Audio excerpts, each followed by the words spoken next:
Oi, meus queridos, aqui é o professor Anderson e essa é uma videoaula sobre Grécia Antiga. Aqui na imagem de capa podemos observar uma imagem curiosa. São soldados espartanos do século V a.C. Mais à frente eu vou falar sobre a cidade de Esparta, sobre os espartanos e então vou explicar um pouquinho melhor essa imagem aqui. Eu a escolhi para ser o plano de fundo, inclusive, dos meus slides. Mas mais à frente eu vou falar um pouquinho mais sobre ela. Quando a gente fala sobre Grécia Antiga, a gente não fala de um país, um reino, um império que aconteceu, que existiu na antiguidade. Na verdade, naquela região onde a gente chama de Grécia Antiga, na antiguidade não existia uma coisa unificada. Era um território que era formado, que acabou sendo formado por várias cidades-estados, várias polis, cidades independentes entre si, que é o que eu vou comentar na sequência também. Para começo de conversa, vou mostrar aqui um mapa mundi, planisfério político do IBGE, onde a gente pode localizar a Grécia Antiga. Então, acho que talvez para começar a gente pode utilizar como ponto de referência o nosso país, podemos usar aqui o Brasil e daqui a gente parte pelo Oceano Atlântico para a Europa. Então aqui na Europa a gente pode divisar aqui um ponto de referência que pode ser bem útil também, bem fácil, esse desenho aqui que é a Península Itálica, que parece uma bota chutando uma bola. Então aqui é a Itália e imediatamente à sua direita nós temos um mar aqui que é o Mar Jônico e aí logo em seguida nós temos então a Península Balcânica, que é onde fica a Grécia atual, cuja capital é Atenas, e é onde ficava a Grécia Antiga. Claro, hoje nós temos um país, um Estado Nacional moderno há muito tempo, chamado Grécia, mas lá na Antiguidade nós tínhamos cidades-estados, não havia um território unificado, pelo menos até o período helenístico, quando a Grécia foi conquistada pelos macedônios e foi o momento em que eles conheceram uma unificação e formaram um verdadeiro império. Então aqui nessa região é onde ficava a Grécia na antiguidade, na Península Balcânica. E aqui nós temos, voltando ali, deixa eu ver aqui, temos, passou, nós temos seria um zoom aqui naquela região, na Europa, né? E a gente vê então aqui a Península Balcânica, olha ali a Itália, a Península Itálica, uma bota chutando uma bola meio triangular, e nós temos aqui logo imediatamente à direita a Grécia, ou seja, a Península Balcânica. Então só para se localizar ali. Aqui eu vou dar um zoom maior ainda nesse mapa para mostrar o mundo grego lá na antiguidade. Opa, fez um barulhinho ali da fotografia. Então nós temos aqui a Grécia na antiguidade. Olha aí a Península Balcânica. O que é uma península? Uma península é uma região, uma porção de terras que ela é banhada por água por, vamos dizer assim, 3 lados. O que significa isso? Tem um dos seus lados que se liga ao continente. Então vamos imaginar aqui, ó, nós temos uma porção de terra, toda ela entreligada, tem algumas ilhas, é verdade, mas aqui essa porção de terra entreligada e que tem água aqui por todos os lados, exceto desse aqui ao norte, que se liga então ao continente. Então isso é uma península. Já a definição de ilha é uma porção de terra que é banhada por água por todos os lados. Então, aqui nós temos a Península Balcânica, que também no entorno dela tem várias ilhas. Aqui nós temos, como eu disse, o Mar Jônico, que separa a Península Balcânica da Península Itálica, que ficou aqui desse lado, né? Então a Itália estaria mais ou menos aqui nessa região escura. Nós temos aqui o Mar Egeu, que separa então a Península Balcânica do que lá na antiguidade era chamado de Ásia Menor, então aqui já é o continente asiático. Então nós temos um mar aqui também chamado Egeu. E nós temos várias ilhas aqui, tanto no Mar Jônico quanto no Mar Egeu. Eu vou falar um pouco mais à frente sobre elas também. Aqui mais ao sul da Península Balcânica nós temos uma ilha relativamente grande, uma ilha importante, que ficou conhecida como Ilha de Creta. Aqui o Mar de Creta e aqui o grandioso Mar Mediterrâneo, que cortava toda essa região aqui, ficava entre a Europa, a África e a Ásia, então o grandioso Mar Mediterrâneo. Nós vemos então nesse mapa conseguimos divisar as principais cidades gregas na antiguidade. Havia inúmeras, havia centenas delas, né? Mas algumas se destacaram. Então, por exemplo, a cidade de Atenas, que fica aqui nessa região, que é uma mini península também, que se liga a uma península maior. Aqui também nós temos a cidade de Esparta, mais ao sul, que também podemos dizer que é uma península menor, olha como você pode observar, que também se liga, né, ali. Então nós temos Esparta, temos a cidade de Argos, que era uma cidade importante na antiguidade, a cidade de Corinto também, a cidade de Tebas, lembrando que na antiguidade tinha a cidade de Tebas na Grécia e tinha uma Tebas no Egito também, que foi uma cidade importante egípcia. Aqui toda essa região que foi habitada, que foi colonizada pelos povos que formariam a Grécia Antiga, a gente vai falar um pouquinho sobre eles também, e essa região aqui também foi povoada, fundaram cidades que eram habitadas por gregos, então chamada Ásia Menor aqui, ó.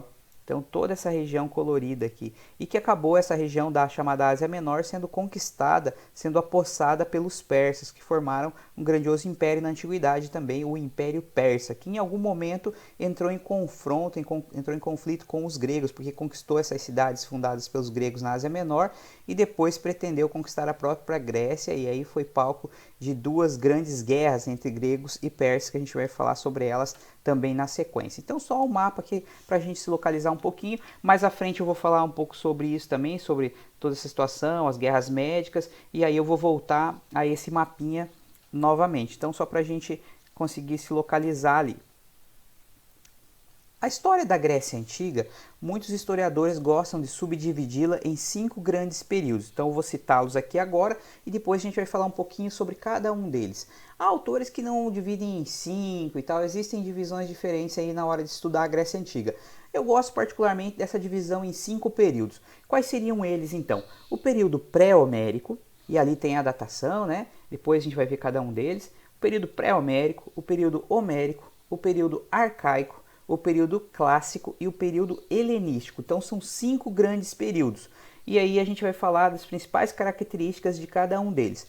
Por período pré-homérico, você já pode imaginar. Pré significa antes, homérico, antes de Homero. Quem foi Homero? Homero foi atribuído a esse cara, a um poeta, né? É atribuído a escrita de 2 poemas épicos.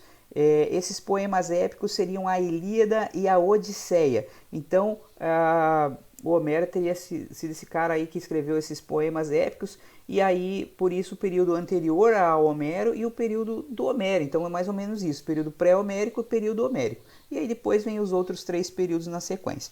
Então, para começar, a gente vai falar sobre o período pré-homérico, um pouquinho das suas principais características. O período pré-homérico teria tido seu pontapé inicial ali por volta do século 20 a.C., então para a gente se localizar no tempo, né? E esse período teria ido até aproximadamente o século 12 a.C. E tem um fato que marca ali, que os historiadores apontam que é a transição de um período a outro, do pré-homérico para o homérico, que seria a invasão dos dórios à Península Balcânica. Também já vou contar essa historinha.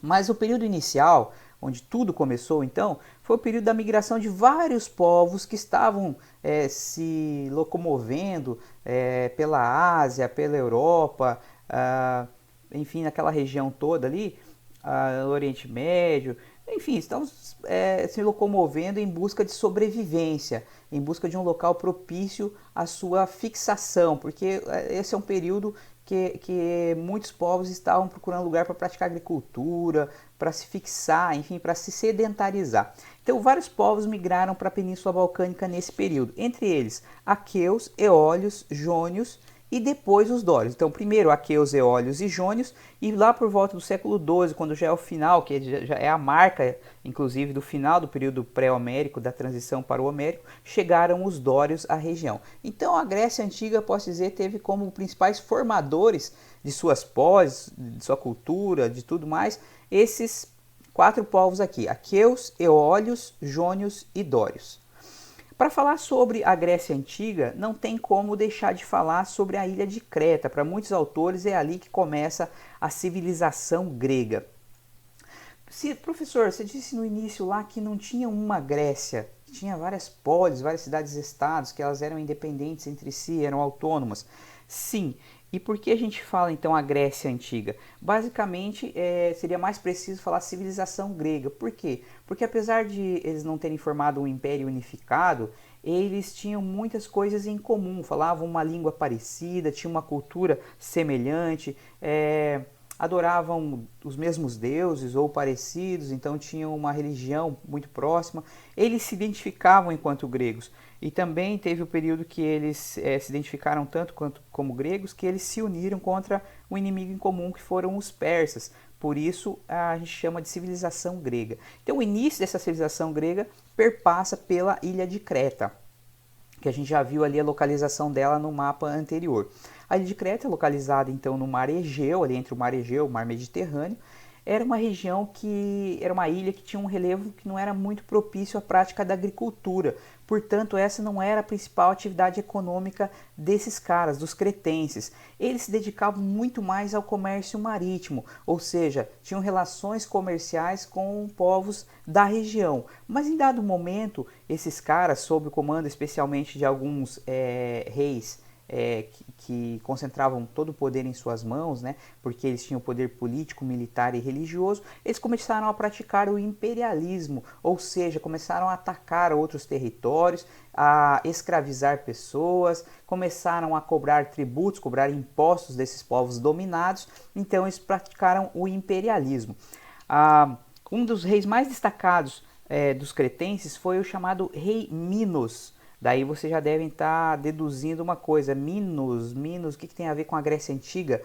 Minos, Minotauro, a lenda do Minotauro, isso mesmo, já vamos falar sobre ela, e tem tudo a ver com a ilha de Creta. A capital da ilha de Creta era uma cidade chamada Knossos, e cujas ruínas foram encontradas por um arqueólogo chamado Arthur Evans no ano de 1900, e isso contribuiu muito para o avanço nos estudos sobre Grécia Antiga, sobre a ilha de Creta. Muitas fontes históricas foram encontradas lá, algumas inclusive vou mostrar para vocês ali. Então, como eu falei, eles dominaram vários povos e cobravam impostos desses povos conquistados. Isso foi durante algum tempo. Esses povos se localizavam principalmente ali na Península Balcânica, mais ao sul da Península Balcânica, no caso norte da ilha de Creta. Nessas ruínas do Palácio de Knossos, da cidade de Knossos, foram encontradas muitas fontes históricas, inclusive pinturas em algumas paredes. Dentre elas temos algumas aqui, ó. Essa aqui que é uma imagem superior aqui à esquerda de um príncipe cretense. Quando se trata da ilha de Creta, dos cretenses, também pode-se utilizar o termo minoico. Então esse é um príncipe minoico, um príncipe cretense. Ele está usando um capacete interessante ali, cheio de penas de aves, né? Um capacete emplumado. Aqui nós temos, então ele é um membro da nobreza, né? Ele é um nobre. Aqui nós temos o que seria um macaco, né? Uma espécie de macaco escalando um terreno aqui e tal, rochoso. Então uma espécie de macaco com animais com os quais eles tinham contato lá na ilha de Creta, conheciam esses animais, por isso eles representavam nas suas paredes. Assim como nós temos antílopes aqui, também animais que eles conheciam, obviamente, retratada aqui a natureza com a qual eles tinham contato, que eles tinham conhecimento.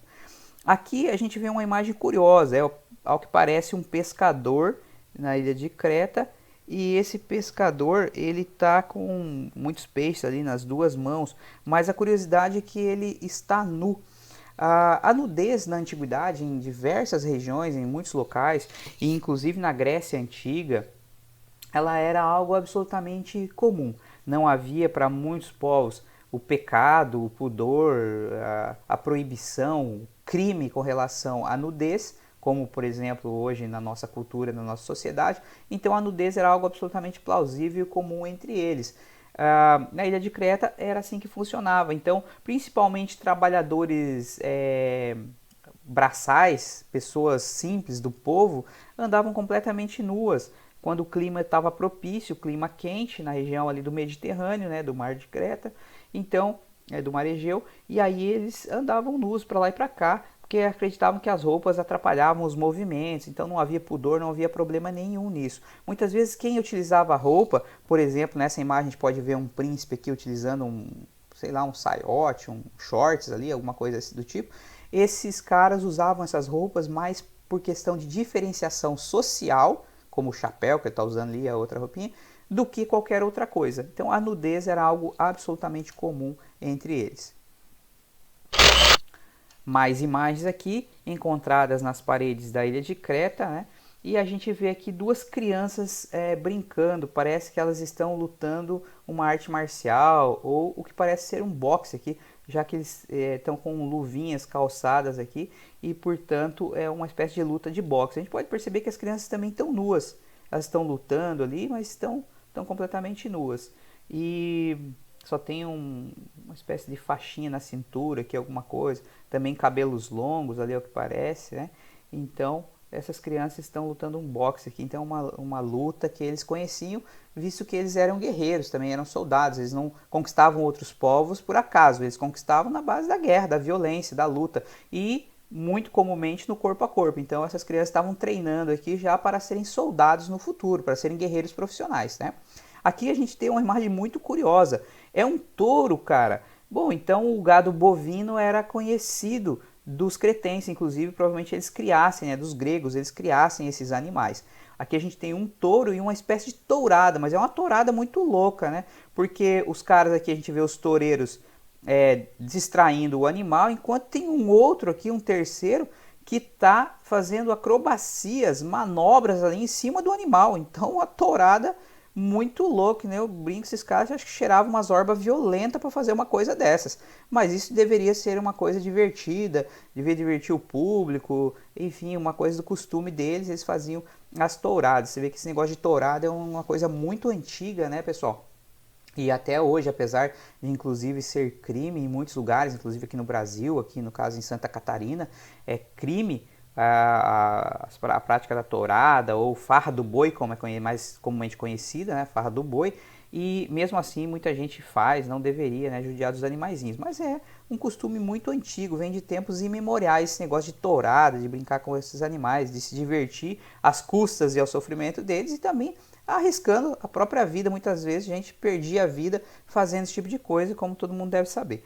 Aqui nós temos outra imagem também, onde a gente vê um navio. Opa, olha o navio que esses caras faziam à época, que interessante a gente ver como é que eram mais ou menos as embarcações deles. E a gente vê um monte de reminhos aqui, quer dizer, eram embarcações normalmente a remos, muitos remos, então a força motriz era a humana mesmo. E a gente vê uma cena curiosa aqui, peixes, ao que parece são peixes aqui voadores. Não, tá mais parecido com golfinhos, né? Que são mamíferos e que eles conheciam também, animais marinhos, e que eles sabiam que os golfinhos gostavam de se divertir também, de fazer manobras e saltos ali enquanto observavam alguma embarcação, e eles representaram isso aqui também. Agora eu tenho duas imagens aqui que são muito curiosas. São mulheres cretenses, provavelmente mulheres pertencentes à nobreza da ilha de Creta, porque elas estão muito bem vestidas. Olha essa mulher aqui e olha essa daqui. Elas estão muito bem trajadas, com roupas coloridas ali. Olha essa aqui com uma saia, uma espécie de camiseta aqui também, não sei se é, mas é o que parece. O cabelo muito bem arrumado. Ela está com maquiagem no rosto, tem uma tiara no cabelo, ela está usando brinco. Essa mulher, ela viveu há, sei lá, 4 mil anos atrás, 5 mil anos atrás, e essa mulher é uma mulher super atual, né? É uma mulher contemporânea, se a gente for observar friamente, assim como essa aqui também, com essas roupas aqui, tá usando brinco, maquiagem e tudo mais. Aqui a gente vê uma cena onde pássaros estão voando, ali uma cena bonitinha. Então são pinturas que sobreviveram nas paredes aí na ilha de Creta, principalmente no Palácio de Knossos, que foi encontrado em 1900 pelo Arthur Evans. Aqui nós temos uma panela minoica. Minoica, lembre-se, rei Minos, significa cretense, portanto, né? Aqui nós temos o que parece ser uma frigideira atual, muito parecido com uma frigideira, um cabo um pouco diferente ali, segura para o cabo vai para cima. As nossas frigideiras, normalmente o cabo está retinho aqui, na horizontal, né, que é um cabo vertical, mas cara, uma panela super atual, né, parece uma frigideira contemporânea.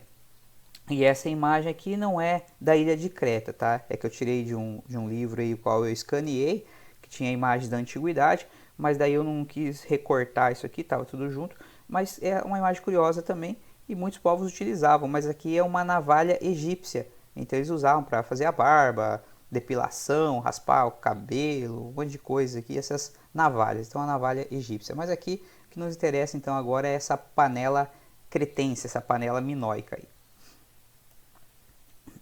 Bom, pessoal, lá na ilha de Creta, o governo era uma monarquia teocrática, conceitos importantes então aqui, ó. Monarquia, mona vem de mono, um. Arquia vem de arcos, do grego, significa governo. Então era o governo de um, né? Era um monarca, um rei, por isso monarquia, governado por uma pessoa. E teocrática, teo significa Deus, crática vem de kratos, significa poder, tá? Ah, professor, eu conheço lá aquele joguinho do videogame, o God of War, e tem um personagem lá que é o Kratos, ou Kratos. Ah, então significa poder? Isso mesmo. Kratos, né, vem do grego, significa poder. Então, poder, Deus, é o poder divino. O que significa isso? Uma monarquia teocrática, ela poderia ser de duas formas. Normalmente, a mais comum, onde os reis eram considerados representantes dos deuses na Terra, visto que eles eram politeístas, né? Então, ou podia ser representante dos deuses na Terra, ou em algumas monarquias teocráticas, como a egípcia, por exemplo, e como a cretense, os reis eram considerados deuses encarnados, deuses vivos. Então, podia ter essas duas. E na ilha de Creta tinha essa curiosidade. Então, os reis eram considerados deuses encarnados, deuses vivos, e eram cultuados no panteão de deuses também.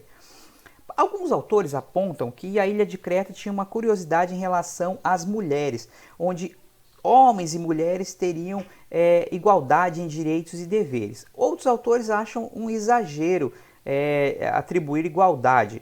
Dizem que as mulheres poderiam ter algumas prerrogativas a mais, ter alguns direitos a mais e alguns privilégios se comparadas a outras mulheres da antiguidade, a outras mulheres de outras polis gregas, mas dizer que era igualdade chega a ser um exagero. Então, o que se pode perceber é que realmente as mulheres cretenses certamente tinham uma condição melhor do que de outras mulheres daquele período, mas alguns autores já vão ao cabo dizer que havia igualdade.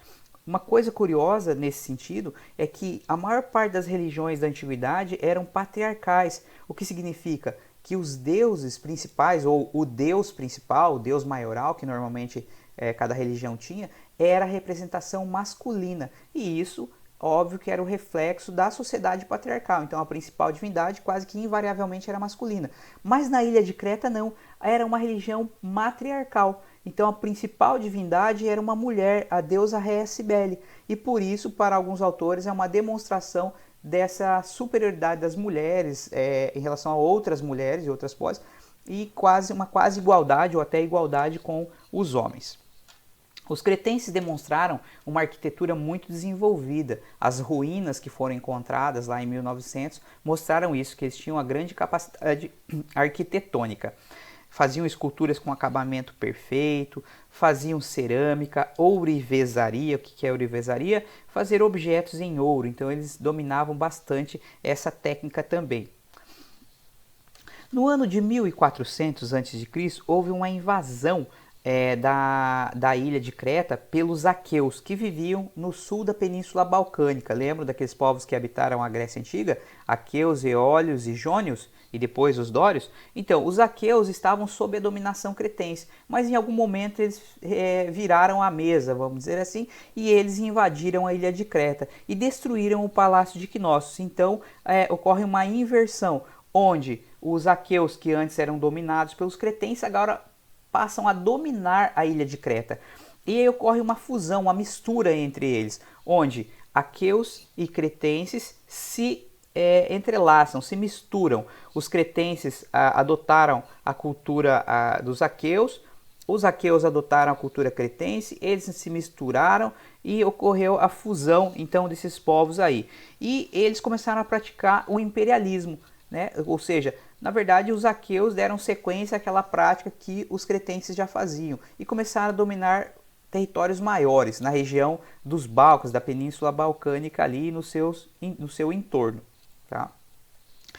Falar um pouquinho então agora sobre a tal lenda do Minotauro. Todo mundo já deve ter ouvido falar alguma vez aí da lenda do Minotauro. Tem em filme, tem em livrinho, tem em games, enfim. Volta e meia aparece aí em alguma coisa a lenda do Minotauro, uma lenda muito antiga, um mito muito antigo. Lembrando que os gregos eles reconheciam o mundo, o universo à sua volta e eles o explicavam através de um sistema mitológico, a mitologia grega. Então, a lenda do Minotauro faz parte desse sistema mitológico, é um desses mitos, tá? Então, como que era essa lenda do Minotauro? Conta a lenda que Poseidon, deus dos mares, enviara um touro para Minos, rei de Creta, sacrificar. Desobediente, Minos manteve o touro vivo.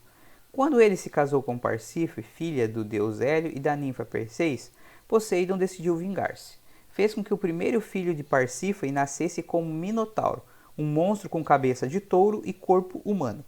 Desesperado, Minos pediu que Dédalo o ajudasse, prendendo aquela criatura num lugar de onde não conseguisse fugir. Dédalo construiu um labirinto onde aprisionou o Minotauro e Parcife. Uma vez por ano, jovens atenienses eram levados a Creta e oferecidos ao terrível monstro. E o que significava isso então? Basicamente, o labirinto que foi construído era um negócio praticamente infinito. Então, se uma dessas pessoas que eram colocadas lá no labirinto com o Minotauro não fosse morta pelo próprio monstro, essa criatura aí com cabeça de touro e corpo humano, então essa pessoa morreria de inanição no próprio labirinto, porque ela nunca, jamais conseguiria sair. Ninguém teria conseguido sair. Até que um dia, né, um jovem lá chamado Teseu resolveu arriscar-se. Ele fez um projeto, ele achou uma ajudante, uma auxiliar, uma jovem chamada Ariadne, e o Teseu e a Ariadne então foram para o labirinto. Então o Teseu ofereceu-se para ser sacrificado, mas com um plano.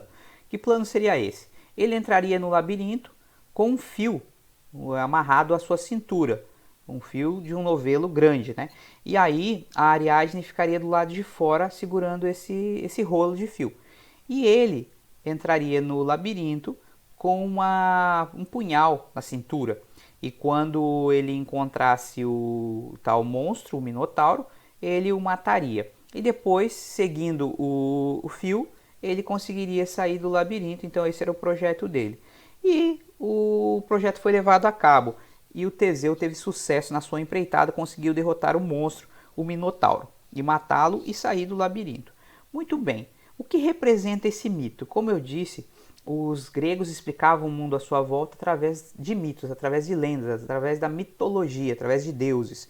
E esse foi um mito para explicar alguma coisa que tinha um pé na realidade. Então a mitologia, ao mesmo tempo, ela tinha um pé na realidade deles, mas que essa realidade era explicada de uma forma mítica.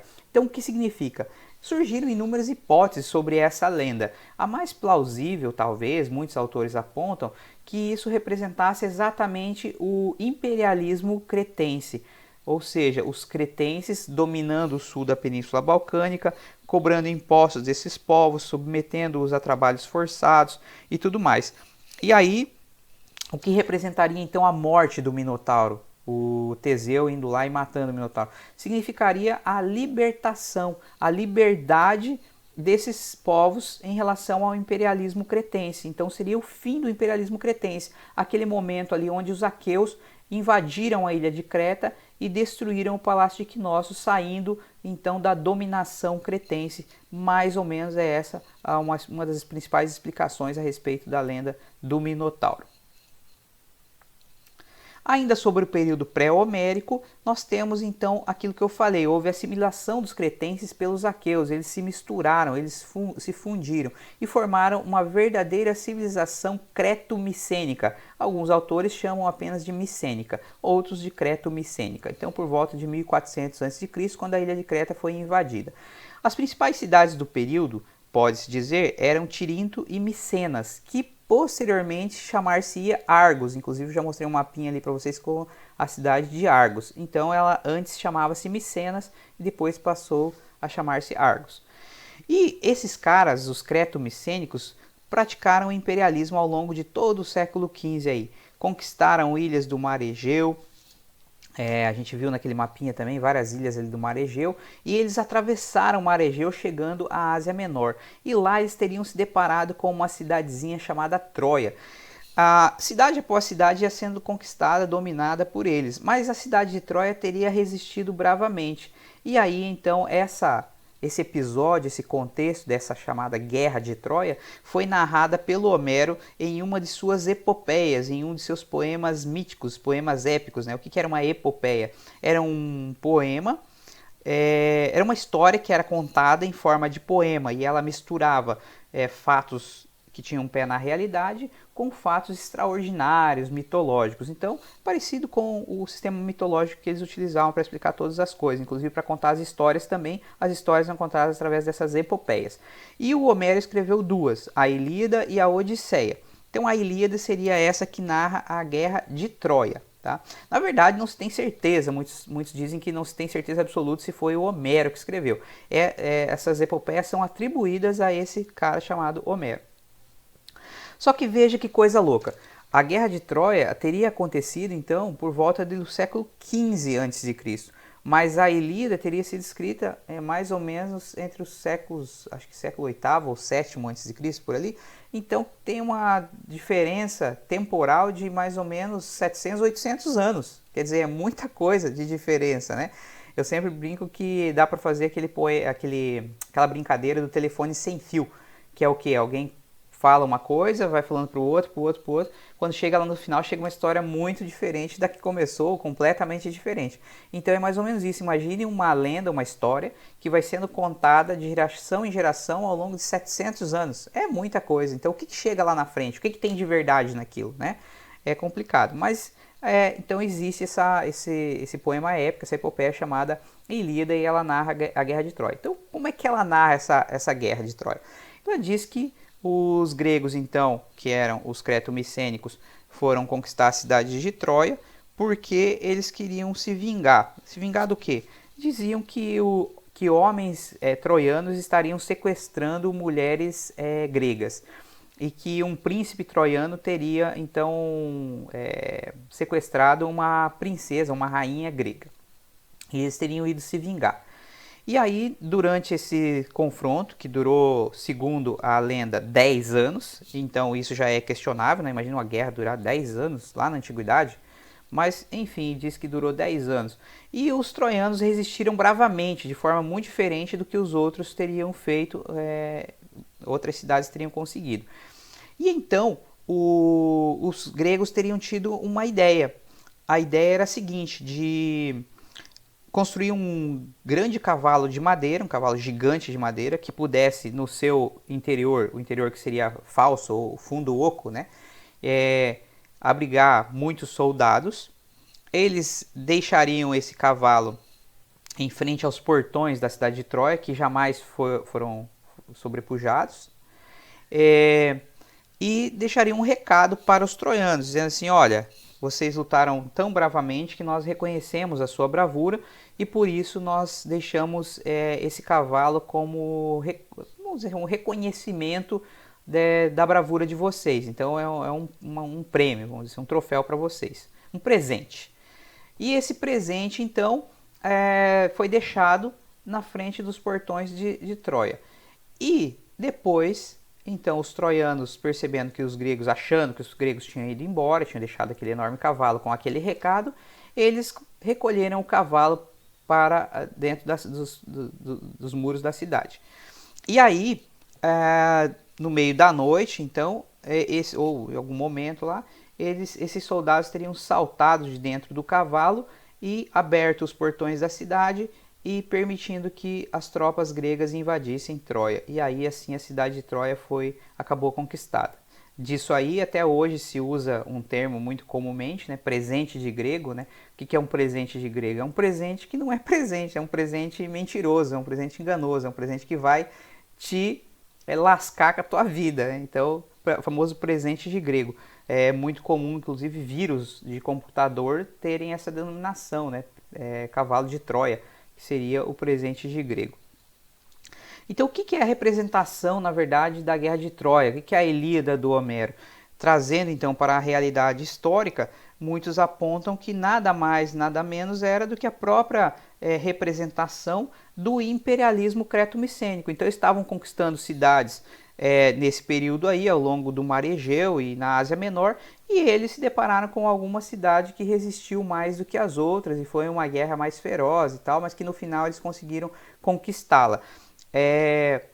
Digamos assim, superdimensionar um episódio, um fato histórico como esse da Guerra de Troia, também era uma forma de valorizar a si mesmo. Então os gregos gostavam de valorizar os seus feitos, a sua própria história, e eles superdimensionavam os fatos, os episódios também. Então muitos historiadores apontam isso, inclusive os números e tudo mais. Mas seria essa representação, então, a Ilíada, né? E Ilíada porque vem de Ilion, né? Então a palavra Ilíada vem de Ilion. E Ilion, a tradução é Troia. Então se a gente fosse traduzir para o português, Ilíada seria Troiada. É mais ou menos isso. Olha lá. Então a civilização creto-micênica acabou sendo destruída pelos dórios. Ela foi bem, ela conseguiu praticar imperialismo, virou uma civilização grandiosa até o século XII. Mas no século XII os dórios chegaram à região e os dórios formavam um povo extremamente belicoso. O que significa isso? Um povo extremamente guerreiro, chegado a uma guerrinha e que dominava muito bem táticas, técnicas de guerra e armas. Eles, por exemplo, lutavam com armas de ferro, enquanto os micênios lutavam com armas de bronze. Então as armas de ferro eram mais duras, eram mais resistentes e, consequentemente, iam melhor na guerra do que as de bronze. Então os dórios atacaram a civilização creto-micênica no século XII e a destruíram, dominaram a região. Causaram fuga, escravidão de povos de pessoas que eles conseguiram prender, então, né? Aprisionar. Por muitos autores ficou conhecida como primeira diáspora. Né? Todo mundo já deve ter ouvido falar alguma vez desse termo, né? Diáspora. Diáspora significa dispersão. E esse termo ele é mais conhecido na história hebraica, na história dos hebreus, quando eles estavam no Império Romano e eles foram dispersos pelos romanos 2 vezes, sofreram 2 diásporas. Mas houve 2 dispersões na história grega também. A primeira diáspora, então, teria sido promovida pelos dórios quando invadiram a Grécia. Né? Então, os gregos teriam se dispersado por vários lugares, várias ilhas no Mar Egeu, e atravessaram o Mar Egeu, chegaram na Ásia Menor e fundaram algumas cidades, entre elas as mais famosas, Mileto, Éfeso e Halicarnasso. Então nós temos aqui cidades importantes que foram fundadas por gregos, mas lá do outro lado do Mar Egeu, na Ásia Menor. Região essa que foi conquistada pelos persas, e eu vou contar essa historinha mais adiante. Inclusive aqui a cidade de Halicarnasso, que é a cidade do Heródoto, o pai da história, o cara que escreveu o primeiro livro de história e é considerado o pai dessa área do conhecimento, a história. Então, Heródoto de Halicarnasso, então a cidade da Ásia Menor. Opa, fotografia do Aquiles. Quem foi o Aquiles? O Aquiles, então, seria um herói grego. O que era um herói? Na Grécia Antiga, na mitologia grega, o herói ele era fruto de uma relação sexual entre um deus e uma humana, por exemplo. Então, ele era considerado um semideus. Então, o que é um semideus? Um semideus é um cara que tem superpoderes, mas, diferentemente dos deuses, ele é um mortal. Mas o Aquiles era um semideus que era para ser especial. Por quê? Porque ele era filho do próprio Zeus, da principal divindade grega. E ele, para adquirir a imortalidade, então ele, quando bebezinho ainda lá, ele foi mergulhado num rio. E ao ser banhado nas águas desse rio, ele adquiriria a imortalidade. Porém, ele foi, digamos, colocado nesse rio de ponta cabeça e ele foi seguro pelo calcanharzinho ali. E aquela área do calcanhar não foi molhada e, portanto, aquela era a área, o ponto fraco dele, porque ele não tinha sido banhado pelas águas do rio. E aí todo mundo já deve ter ouvido falar do famoso calcanhar de Aquiles. Nessa imagem, que é uma representação do Aquiles num vaso grego, né, que a gente pode ver inclusive que ele deve ter se quebrado ali, tá todo trincado, né, foi provavelmente colado, sei lá, mas é uma fonte histórica. A gente vê um Aquiles meio esquisito aqui, meio desproporcional, né, com as pernas gigantes, um bracinho pequeno, uma cabecinha pequena, né, meio esquisito esse Aquiles, mas o calcanhar dele eu vou te falar, né, isso que é um calcanhar, nem o ex-jogador brasileiro lá, o Roberto Carlos, tinha uma panturrilha dessa daqui, né? Então, o famoso calcanhar de Aquiles, ali era o ponto fraco dele. E o Aquiles foi um herói da guerra de Troia, então, na Ilíada ele aparece lá, na Ilíada do Homero. E ele derrotava os exércitos inimigos com uma facilidade muito grande, até o momento em que ele acabou sendo flechado no calcanhar, no seu ponto fraco. E ali foi a ruína então do Aquiles. Então Aquiles teria sido um herói da guerra de Troia. Muito bem. E aí então, com a invasão dos dórios à Grécia Antiga, termina o período pré-homérico. Então o ponto de transição ali, o divisor entre um período e outro, é justamente a invasão dos dórios à Península Balcânica, esse povo belicoso, esse povo guerreiro. E começa então o período homérico, a partir do século XII. Mas o Homero não existia aqui ainda, isso que é curioso, né? O Homero é do século, acho que se não me engano, oitavo antes de Cristo, é mais ou menos aí. E aí no século XII antes de Cristo começa o período homérico. Então as principais características obviamente têm a ver com esse cara que escreveu a Ilíada e a Odisseia. A Ilíada, como eu já disse, narra a Guerra de Troia e a Odisseia narra as aventuras de Ulisses. Quem seria Ulisses? Um outro cara, um outro herói, um outro combatente, né, da Guerra de Troia, que sobreviveu, diferentemente do Aquiles que morreu, o Ulisses teria sobrevivido. E ele voltou para a sua cidade natal, na Grécia, Ítaca, e nesse intervalo de tempo, no retorno para sua cidade, ele viveu inúmeras aventuras. Então a Odisseia narra exatamente as aventuras de Odisseu, que na tradução para nós seria Ulisses. Então, Odisseia ou Ulisseia, né? Seria, assim como a Ilíada seria Troiada, a Odisseia seria Ulisseia, se a gente fosse fazer essa tradução. Então, as aventuras do Odisseu, do Ulisses, no seu retorno para a Grécia Antiga. Também tem outras fontes históricas aí, como os Trabalhos e os Dias, que narram o modo de vida dos gregos, e uma outra obra chamada Teogonia, Theo, Deus, Gonia, nascimento, o nascimento dos deuses. Essa teogonia narra a origem dos deuses, é de um cara chamado Hesíodo. Como os gregos explicavam o mundo à sua volta através da mitologia, através dos seus deuses, em algum momento alguém sentiu necessidade de querer saber de onde teriam vindo esses deuses. Então o Hesíodo escreveu uma teogonia. Todas essas eram fontes históricas, então são fontes históricas para se estudar esse período chamado homérico. E mesmo o período anterior, também o período pré-homérico. Desses trabalhos, apesar deles terem muito de mitologia, muito de fantasia, eles também têm um pé na realidade, então dá para entender muito sobre o modo como eles viviam, os costumes deles, os seus conflitos e tudo mais. Quando chega o final do período homérico, vai se aproximando para o fim, ali por volta do século VIII a.C., é o período que começa a formação das chamadas cidades-estados. E as cidades-estados se formaram, segundo muitos autores, a partir da desestruturação dos genos. O que eram os genos? Genos vem de gens, de gentes ou famílias. Eram agrupamentos familiares, espécie de clãs, grupos de pessoas ligados por laços de consanguinidade, que eram liderados por um homem mais velho, normalmente, que detinha poderes políticos, militares e religiosos sobre as pessoas. Então, esses eram os genos, tá?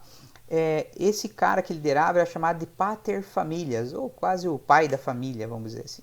E, como eu disse, ele era o sacerdote da religião da família e tinha o poder gentílico. Então eram agrupamentos familiares, os genos. Mas aí, o que começou a acontecer? A desestruturação dos genos não é que eles se separam, ou se dividem. Não, pelo contrário, é que eles se unem. Então, a união de vários genos vários agrupamentos familiares que se unem, eles formam uma fratria. Então, a fratria era formada da união de vários gêneros.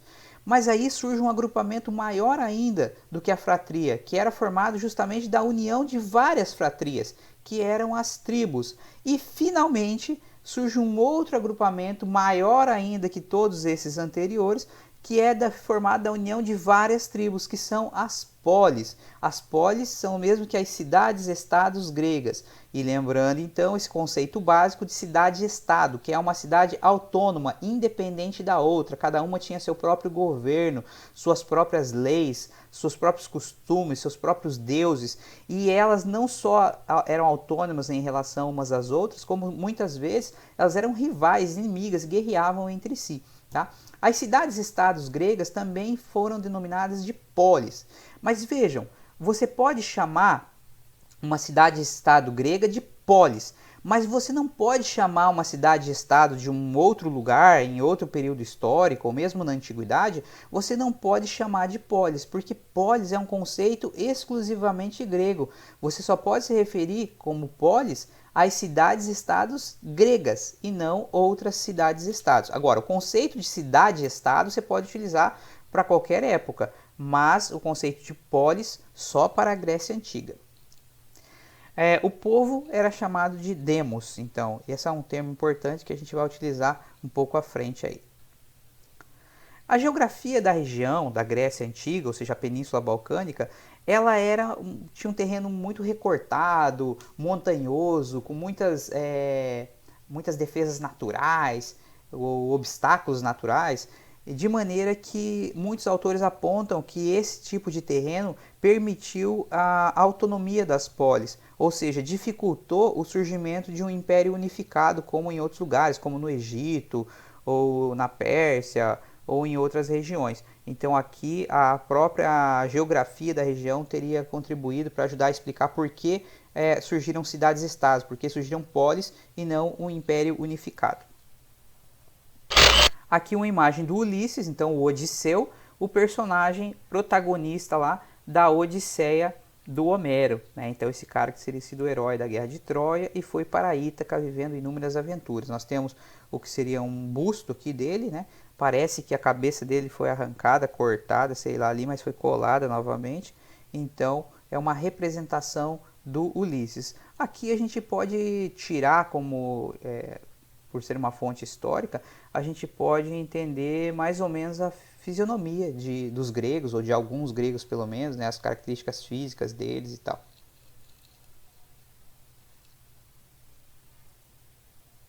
Então, ainda sobre o período homérico, o essencial é que no final dele, no final do século VIII, começam a surgir as polis. E também outra característica importante que tem a ver justamente com o surgimento das polis, o surgimento da propriedade privada e da desigualdade social. Como assim, professor? É que os genos, que eram aqueles agrupamentos familiares, entre os genos não havia propriedade privada da produção, ou seja, das terras, dos animais, tudo era cultivado e criado coletivamente. Eles tinham como propriedade privada e tal, particular, só objetos pessoais, ferramentas, armas, esse tipo de coisa. Mas aquilo que dava o sustento a eles, tudo era coletivo. Então havia um regime comunitário de produção, não havia propriedade privada. Como era comunitário, então não havia desigualdades sociais entre eles, havia uma igualdade. Porém, quando começam a se formar as polis, que como a gente já viu, surgiu aí da união de várias tribos, que por sua vez foi feita da união de várias fratrias, e que foi feita da união de vários gêneros. Então, quando surgiram as polis, surge concomitantemente a desigualdade social. Por quê? Porque a terra começa a ser apropriada de forma particular, surge a propriedade privada da terra. Para muitos estudiosos, muitos autores, a desigualdade social ela é filha da propriedade privada. Conforme surge a propriedade privada, surge a desigualdade social. Tem aqueles que têm terra, tem aqueles que não têm. E aí surge a desigualdade social, portanto. E as polis gregas têm essa característica, né? Muito bem. Nessas polis, a gente pode divisar, destacar né, o que algumas classes sociais em geral, assim, que pode dizer que estavam presentes nas mais variadas polis, né? Tinha os eupátridas. Quem eram eupátridas? Pátridas vem de pater familias, aquele chefe lá que a gente viu do Genos, né? Então quem seriam os eupátridas? Os bem-nascidos. Bem-nascidos como, professor? Eles se consideravam então descendentes do antigo pater familias, o chefe do Genos, e diziam, era isso que eles alegavam para ter direito às terras. Então os eupátridas eram bem nascidos porque eram os proprietários das terras. Havia também pequenos agricultores que tinham pequenas propriedades, portanto, que eram chamados de geomores. E havia também aqueles que não se dedicavam ao cultivo da terra, mas sim ao artesanato e ao comércio. Então, artesãos e comerciantes eram chamados de demiurgos. Em cada polis havia uma parte que era mais alta, por exemplo, num morro, num monte, numa montanha, que era chamada de acrópole, era a parte alta da cidade. Normalmente nessa parte mais alta ficavam o templo e a ágora. O templo para cultuar os deuses e a ágora onde eram tomadas as decisões políticas. Também em cada polis tinha um mercado que era chamado de haste, era onde eram trocadas as mercadorias, portanto. Aí então, no século VIII, começa o período arcaico. Então termina o período homérico, começa o período arcaico, que vai até o século VI a.C. O período arcaico, por excelência, é o período da formação das polis, da formação das cidades-estados gregas. Acredite-se que mais de 150 cidades-estados se formaram durante o período arcaico. E elas tinham as mais variadas formas de governo. Havia monarquia, havia aristocracia, havia oligarquia, havia a plutocracia, tirania, democracia escravista, dentre várias outras formas. Por exemplo, tem uma que nem listei aqui que era característica de Esparta, uma das principais polis gregas, que era uma diarquia, eles tinham 2 reis, mas já vou explicar isso mais adiante. Então, monarquia tinha um rei, aristocracia vem de aristão, que significa o melhor, kratos, poder, o poder do melhor ou dos melhores. Esses melhores não é porque eram melhores, normalmente é porque tinham mais terras, mais escravos e tal, né?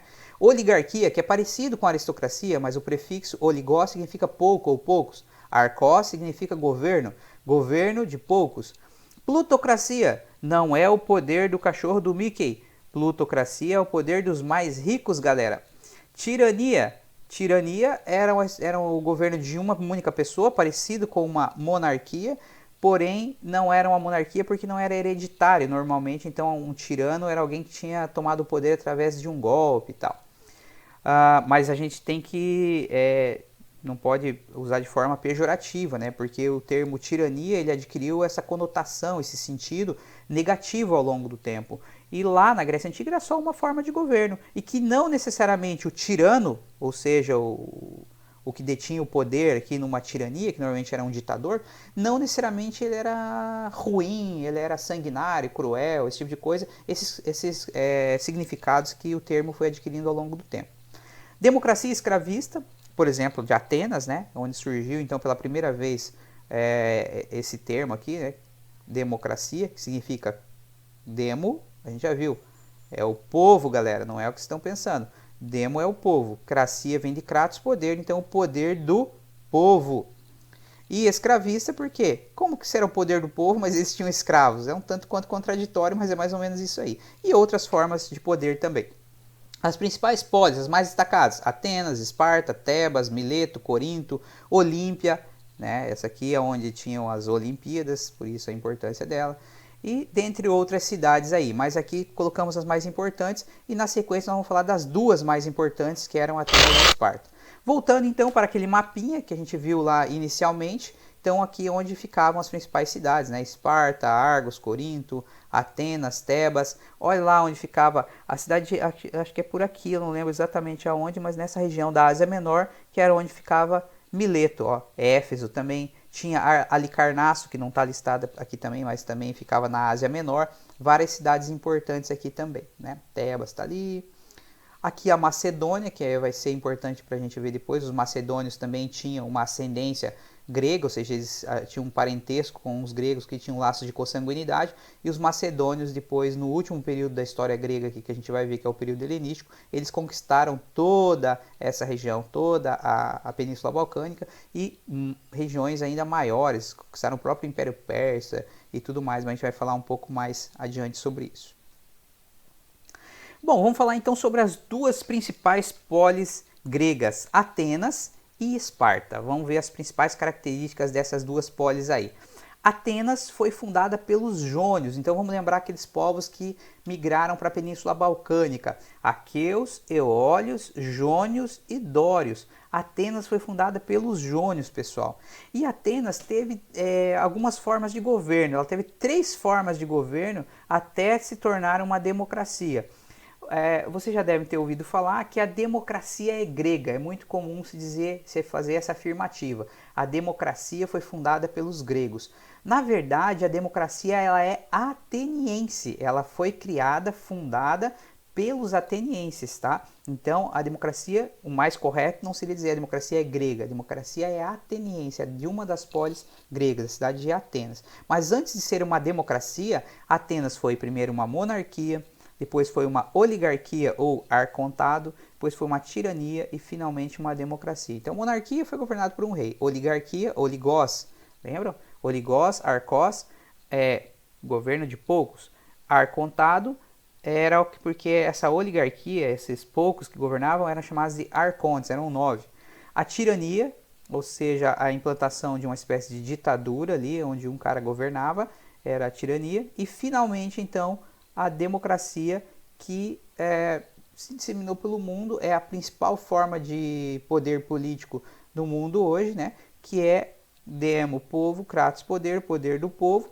Na prática a gente sabe que não é bem assim, a gente vai falar um pouquinho sobre isso mais adiante, mas a democracia nasceu na cidade de Atenas e ela está disseminada pelo mundo até hoje, então é uma das grandes heranças aí da Grécia Antiga, da cidade de Atenas. Vamos falar um pouquinho sobre cada um desses períodos, bem rapidinho, só para a gente entender como é que eles chegaram até a democracia. Então, Atenas primeiro foi uma monarquia, eles tinham um rei. Esse rei, ele era semelhante até ao rei de Esparta, né? Onde o rei era um chefe político, militar e religioso, era chamado de basileus. Nesse período da monarquia, a sociedade ateniense ela era relativamente simples, né? Tinha eupátridas, que eram os proprietários das terras, já viu lá os bem-nascidos, né? Tinha os demos, que eram as camadas populares, os gealmores, que eram pequenos proprietários de terras, também tinha os metecos, que eram estrangeiros ou descendentes de estrangeiros que não tinham direito à propriedade de terra, então os metecos normalmente se dedicavam ao artesanato, ao comércio, a outras atividades, mas eram pessoas livres. E finalmente os escravos. Para você se tornar um escravo dos atenienses, um escravo de Atenas, você poderia ter sido aprisionado numa guerra, um prisioneiro de guerra, ou você poderia ter contraído dívidas. Como assim? Um ateniense que ficava endividado com outro ateniense podia se tornar um escravo. Então, por exemplo, um ateniense do povo que ficava endividado com um proprietário de terras, e isso não era incomum acontecer, isso era relativamente comum acontecer, podia se tornar então uma propriedade, uma mercadoria desse proprietário de terras, virava um escravo dele, né? Então, os escravos que era a última camada da sociedade ateniense aí durante o período monárquico. Aqui nós temos uma imagem mostrando uma imagem relativamente atual, que peguei na internet, lá em Atenas, capital da Grécia atual, daquele país lá na Península Balcânica, né, na Europa.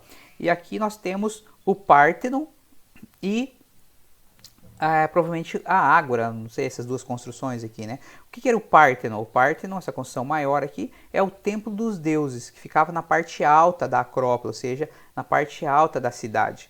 Então, aonde eles cultuavam seus deuses, eles eram politeístas, né? Acreditavam em vários deuses, e também tinha uma ágora na Acrópole da cidade, que é onde eles tomavam as decisões políticas, até porque eles acreditavam que os deuses habitassem o Olimpo, e o Olimpo ficava nos céus, no alto, né? E, portanto, quanto mais próximo dos deuses, melhor seria a influência deles para a melhor tomada de decisões. Por isso, as decisões políticas eram feitas na ágora, que ficava no alto da montanha também. Então, quando forem à Grécia Antiga, visitem Atenas. A Grécia Antiga não, quando forem à Grécia atual, visitem Atenas, capital da Grécia, e vão lá visitar o Pártenon. Paga a minha, eu vou também visitar junto lá. Fico inclusive contando umas histórias para vocês. Olha lá, ó. Então, na cidade de Atenas, o que aconteceu? No século VIII a.C., houve a tomada do poder, houve um golpe. Os eupátridas, que eram os bem-nascidos proprietários de terras atenienses, eles estavam descontentes com o rei, com o Basileus, e eles tomaram o poder. Então eles deram um golpe lá na monarquia e implantaram um novo governo chamado de aristocrático, oligárquico ou arcontado, que era então a cidade governada por 9 arcontes, que eram escolhidos pelos próprios eupátridas. Dentre eles escolhiam 9 que governariam a polis. Então esse período foi chamado de arcontado. Esse foi um período de muito descontentamento e muitas lutas, muitas revoltas aconteceram na cidade de Atenas. Por quê? Porque o povo, o povão, os demos, as camadas populares estavam extremamente descontentes com o poder concentrado nas mãos dos bem-nascidos, dos proprietários de terras. Se eles já eram explorados antes, agora muito mais. Se eles já eram escravizados antes, agora muito mais. Então a escravidão por dívidas cresceu muito no período do arcontado, gerando bastante descontentamento. Aí surgem 2 partidos políticos a princípio. O partido aristocrático, que era o partido dos eupátridas, e o partido popular, que era dos não proprietários, enfim, do povão. Então 2 partidos aí se digladiando.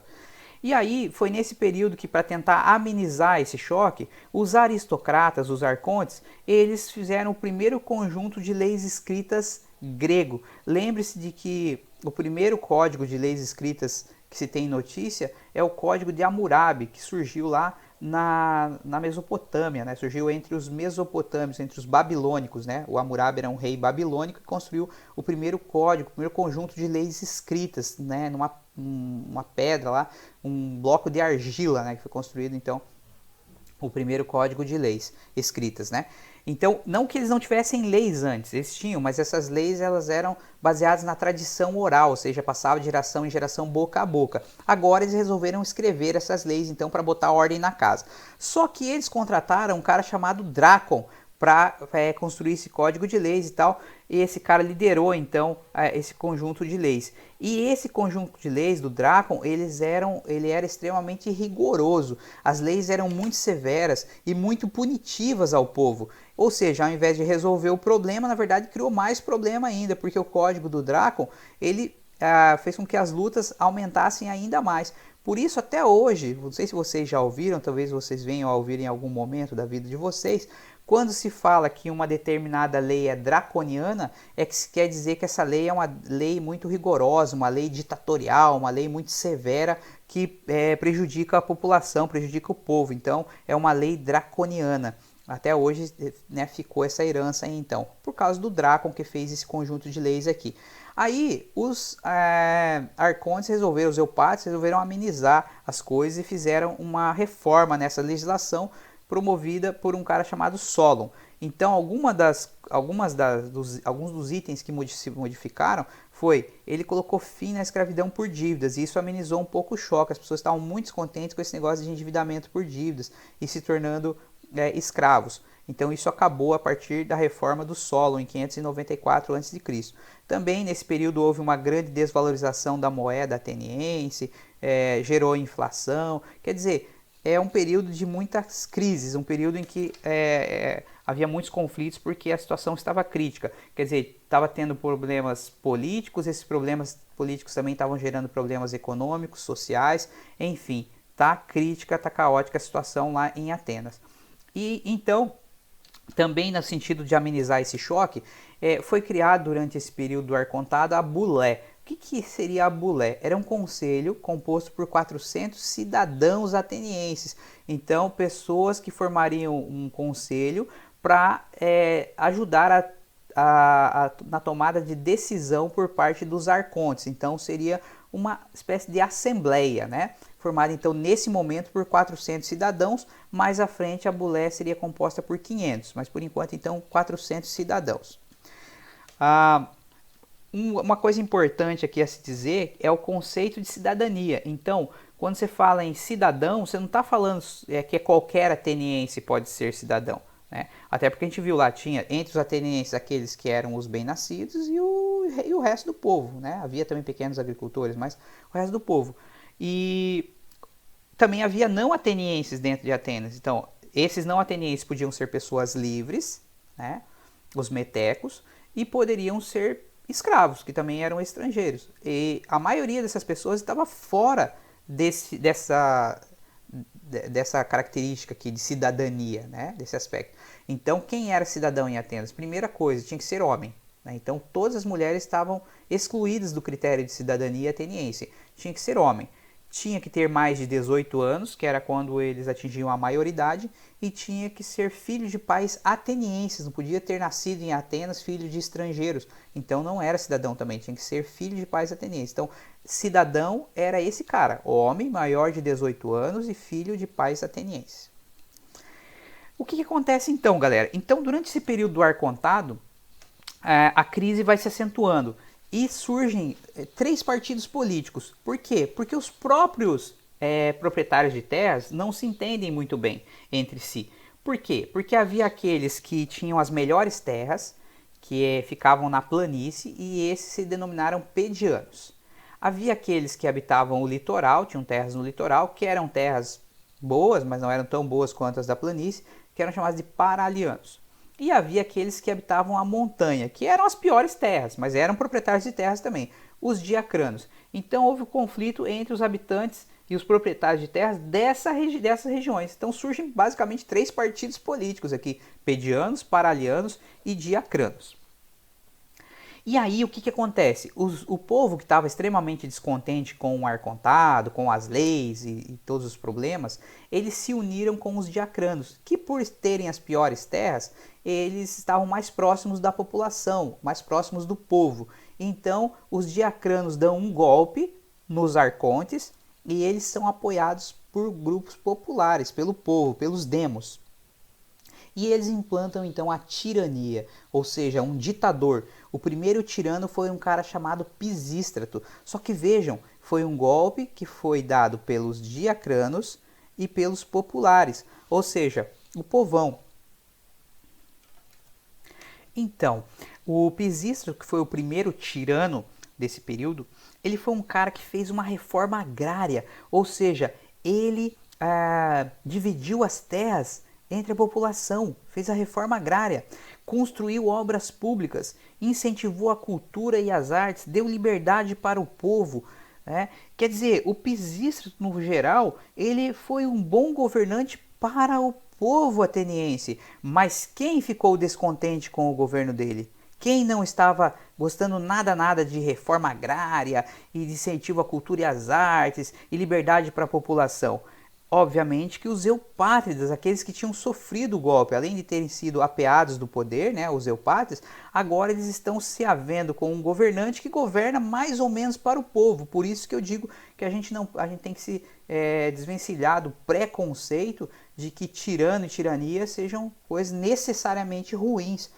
Aqui a gente pode perceber que para a maioria da população ateniense, para o povo ateniense, o tirano foi melhor do que os governantes anteriores, pode-se dizer, grosso modo, assim. Né? Depois do Pisístrato veio um segundo governante aqui, o Hiparco, e o Hiparco acabou assassinado a mando dos eupátridas, tá? Então, que não estavam nada contentes com esse período da tirania. Então, após o assassinato do Hiparco, também segue-se um período de grande conflito, de grande confusão em Atenas. E aí vem um outro governante, um outro tirano chamado Hípias, e ele foi deposto no ano 510 a.C. Quer dizer, nós temos um período de grande efervescência política em Atenas, onde as coisas estão descontroladas, está um verdadeiro caos em Atenas. E é aí que surge, então, um cara que vai idealizar um novo sistema político, que é a democracia. Aqui mais uma imagenzinha, que está meio distorcida aqui, mas dá para ver aqui a Acrópole de Atenas, então onde fica o Pártenon lá, local que pode ser visitado, um ponto turístico importante da Grécia atual. Aqui uma representação da Atena, que era a deusa da sabedoria e protetora da cidade de Atenas, né? Então a denominação da cidade vem da deusa Atena, né? E uma curiosidade, uma deusa, quer dizer, uma deusa, né? Então é uma representação feminina. Então, como eu disse, um cara idealizou a democracia lá em Atenas para tentar pôr fim aos problemas que estavam acontecendo. Lembrando, demos povo, cracia de kratos poder, então o poder do povo. Mas que povo era esse, né? Não era todo mundo, como a gente já pôde perceber. Então, esse cara, o pai da democracia, é um homem chamado Clístenes. No ano 507 a.C., ele propôs inúmeras reformas na política ateniense para tentar pôr fim às tretas, aos conflitos internos que estavam acontecendo. E qual foi a brilhante ideia do Clístenes? Foi o seguinte, ele pegou a cidade toda e dividiu em 10 tribos. Então a cidade está dividida agora em 10 tribos. E de cada uma dessas tribos tem 3 demos. Como assim? A tribo 1 tem representantes do litoral, da planície e da montanha. A tribo 2, representantes do litoral, da planície e da montanha. A tribo 3, a mesma coisa. E assim sucessivamente. Qual foi a ideia dele então? Se os conflitos estavam nesse momento sendo principalmente ocasionados por região, o litoral contra a planície contra a montanha, então agora na mesma tribo vai ter representantes dos 3 lugares. Na tribo 1, representantes do litoral, também representantes da planície e também representantes da montanha. E assim coloca fim a esse tipo de conflito. E como que vai funcionar esse negócio aí? 10 tribos. Aí ele fez o seguinte, né? Ele dividiu a cidade em 10 tribos, 3 demos cada uma, né? Ou seja, cada tribo tinha representante dos 3 lugares lá. E ele dividiu o ano em pritânias, que seriam o quê? Meses. Então ele dividiu o ano em 10 meses, onde em cada pritânia, em cada mês, uma dessas tribos governaria a cidade. Depois, a outra, e assim sucessivamente, sendo que todas as 10 tribos governariam a polis, cada uma em uma pritânia, cada uma durante um mês pelo menos. Então, essa foi a grande ideia do Clístenes. Ele também criou instâncias políticas importantes aqui. Por exemplo, a Eclésia. A Eclésia era uma assembleia de cidadãos que votavam as leis que eram elaboradas pela Bulé. A Bulé havia sido criada no governo do Arcontado. Durante o período do Arcontado ali, foi criada a Bulé e ela tinha 400 cidadãos. Aqui, durante a democracia, essa Bulé foi ampliada para 500 cidadãos. Tá? Então, cada tribo, eram 10, né? Cada tribo indicava 50 cidadãos para formar, então, a Bulé. Então, 50 de cada tribo, 500 cidadãos. E a Eclésia votava as leis que eram elaboradas pela Bulé. Então. E a Eliai ou Elié era outro órgão responsável pela justiça, então era o órgão judiciário ateniense, né? E esses eram cidadãos escolhidos por sorteio, então os cidadãos se inscreviam, se voluntariavam para serem membros dessa assembleia, desse órgão judiciário, e era feito um sorteio para escolha. Então essas eram as 3 principais instituições da democracia ateniense, era assim que ela funcionava. Também outros cargos importantes aqui na democracia ateniense. O estrategós eram chefes militares, né, os estrategós, e cada tribo tinha um. Se tinha 10 tribos, então tinha 10 chefes militares, 10 estrategós. Havia o areópago, que era o conselho de Eupátia, ou seja, o conselho dos bem-nascidos, né? Eram auxiliares dos arcontes na época do arcontado, e agora na democracia ele não chegou a desaparecer, mas ele foi reduzido apenas a funções de honra, por isso funções honoríficas. Outro termo muito caro aqui a Atenas desse período e a democracia é o termo ostracismo. Não sei se vocês já ouviram falar, mas volta e meia aparece aí, inclusive na política brasileira, na política mundial, o termo ostracismo. O que era o ostracismo lá na Grécia Antiga, lá em Atenas, e que depois surgiu em outras cidades também? Era o exílio por 10 anos por problemas políticos. Então, se um cidadão ateniense fosse acusado de corrupção, tivesse algum tipo de problema político lá, cometesse algum crime político, ele era exilado, ele era mandado para fora de Atenas por 10 anos. E depois de 10 anos ele podia retornar a Atenas e reaver os seus direitos políticos. Então esse era o ostracismo ateniense. O ostracismo é previsto nas mais variadas constituições pelo mundo. No Brasil, por exemplo, a Constituição brasileira estabelece que um político profissional que foi eleito por um mandato, por algum cargo eletivo, ele pode sofrer o ostracismo. Se ele tiver o seu mandato cassado, se ele sofrer o famoso impeachment, né, que é o impedimento, ele não vai para o exílio como os atenienses, ele pode ficar aqui no Brasil, mas ele perde seus direitos políticos por 8 anos. Então, ele não pode votar, ele não pode se candidatar a nenhum cargo eletivo por 8 anos. Um exemplo histórico aí, o ex-presidente da República, Fernando Collor de Mello. O Fernando Collor de Mello sofreu impeachment em 1992, né, teve seu mandato cassado e ele perdeu seus direitos políticos por 8 anos. Ele recorreu lá e tal, mas acabou não ganhando. Porém, depois de 8 anos, ele reouve os seus direitos políticos e pôde se candidatar novamente, e inclusive se tornou senador da República, né, brasileiro, lá pelo estado de Alagoas, estado da sua origem, e ele virou senador, então, mesmo depois de ter sofrido impeachment como presidente da República, né? Então, o ostracismo é previsto na Constituição brasileira e é uma herança aí da democracia ateniense. Claro, lá era um pouco diferente. As Pritânias, como eu já disse, era a divisão do ano em 10 meses, período em que cada tribo governava. E aqui um esqueminha muito simples, né, bobo, que eu desenhei aqui, para tentar exemplificar como é que era a democracia. Então, 10 meses, né, o ano, e 10 é o mesmo número de tribos. Então, aqui nós temos 10 tribos, ó. Tribo 1, tribo 2, tribo 3, tribo 4, 10 tribos. E em cada uma delas tem representantes do litoral, da planície e da montanha, pedianos, paralianos e diacranos, e aí o Clístenes pôs fim, então, a essas disputas entre esses grupos aí. Vamos falar um pouquinho, então, sobre como que funcionava a educação na cidade de Atenas. Na cidade de Atenas, os homens atenienses eram preparados desde a infância para exercerem sua vida política. Então, se a gente fosse resumir a cidade de Atenas em uma única palavra, a gente diria política, que aliás a palavra também vem de origem grega, política vem de polis, né? Logo que atingiam 7 anos, os meninos eram entregues aos cuidados de um pedagogo ou tutor. Com ele aprendiam música, gramática e exercícios físicos.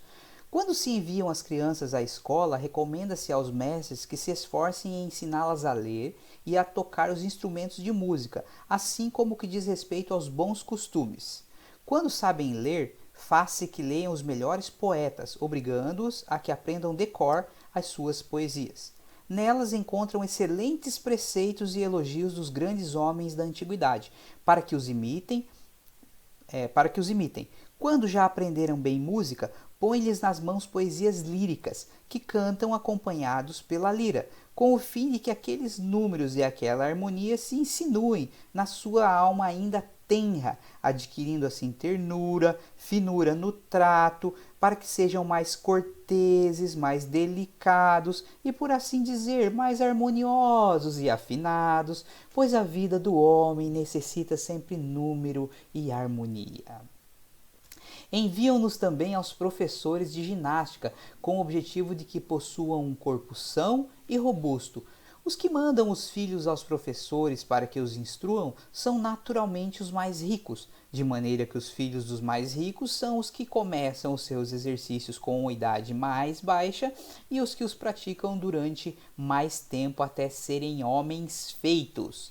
Então a gente vê algumas curiosidades, algumas características nesse trecho que foi escrito aí pelo Platão, aquele filósofo da Grécia Antiga, aquele filósofo ateniense que se destacou, foi discípulo do Sócrates, né, o cara que é o divisor de águas na filosofia grega, e o Platão então diz como que funcionava a educação lá em Atenas. Algumas coisas importantes. Primeiro, os homens atenienses eram preparados, né? E as mulheres, professor, aonde as mulheres ficavam? As mulheres eram educadas, preparadas para serem boas esposas e boas mães. As mulheres atenienses, elas ficavam restritas ao âmbito da vida privada, da vida do lar. Aos homens cabia a vida pública, aos homens cabia a guerra, e portanto a política, e portanto a educação era destinada aos homens. As mulheres, como eu disse, eram apenas preparadas desde a sua infância para serem boas esposas no futuro e boas mães para que dessem à luz filhos fortes e saudáveis, esse tipo de coisa. Ao final da aula vou deixar a dica de um link ali para vocês assistirem a um videoclipe no YouTube do Chico Buarque, grande artista brasileiro que escreveu uma música chamada Mulheres de Atenas, onde ele reflete sobre a condição feminina lá na Grécia Antiga, na cidade de Atenas, mas que também pode-se fazer um paralelo com a atualidade, com a condição feminina na atualidade. Então, se lá em Atenas, ou majoritariamente na Grécia Antiga, as mulheres estavam submetidas à autoridade dos homens, trata-se de sociedades patriarcais, essa herança é visível ainda no mundo contemporâneo, inclusive no Brasil. Então, na época, o Chico Buarque, há alguns anos atrás, né, fez essa música aí, Mulheres de Atenas. Gostaria que vocês assistissem ao videoclipe, escutassem a música e fizessem uma analogia, uma comparação com o que a gente está vendo aqui, né? Então a gente vê que os homens eles eram ensinados muitas coisas, né? A ler, calcular, tocar instrumentos de música, aprender poesias, e um monte de outras coisas que eles julgavam necessárias, principalmente a duas coisas. Primeiro, a política, no caso de Atenas, em primeiro lugar, a vida política, que era exclusivamente masculina, né, exclusividade dos homens que participavam das assembleias cidadãs, né, homens maiores de 18 anos e filhos de atenienses, e também aprendiam exercícios físicos. Por quê? Porque eles também seriam guerreiros, também seriam soldados. Então, né, o corpo são e robusto também era fundamental. E por último, aqui outra característica que a gente pode destacar é o fato de que o Platão já apontava que os filhos dos mais ricos é que começavam a estudar antes e estudavam por mais tempo, se preparavam. Então quem tinha dinheiro se preparava melhor. Outra permanência, porque a gente percebe que na atualidade também tem essa semelhança, né? Normalmente os filhos dos mais ricos começam a estudar mais cedo, estudam por mais tempo, estudam nas melhores escolas, se preparam melhor para o exercício de profissões que requerem muitos estudos, né, no futuro. Então é uma permanência, inclusive desde esse período aí temos essa coincidência.